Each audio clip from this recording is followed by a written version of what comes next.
أعوذ بالله من الشيطان الرجيم. بسم الله الرحمن الرحيم.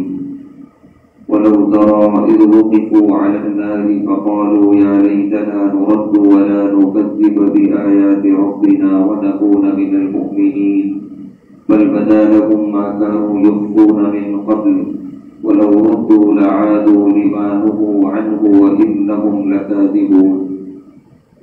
اور اس وقت کیا منظر ہوگا جب انہیں دوزخ کے پاس کھڑا کیا جائے گا اور وہ کہیں گے کہ ہمیں واپس لوٹایا جائے اور ہم اب اپنے رب کی کسی نشانی کو نہیں جھٹلائیں گے اور ہم ایمان والے ہو جائیں گے.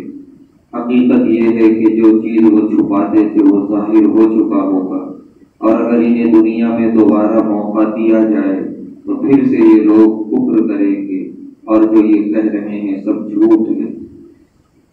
اس آیت میں بھی اللہ تعالیٰ آخرت کی منظر کشی فرما رہے ہیں کہ جب کفار کو اور جہنمیوں کو جہنم کے سامنے کھڑا کیا جائے گا تو وہ بڑی لجاجت سے فریاد کریں گے کہ ایک موقع اور دیجیے دنیا میں جانے کا، ہم اب اچھے اعمال کر کے آئیں گے.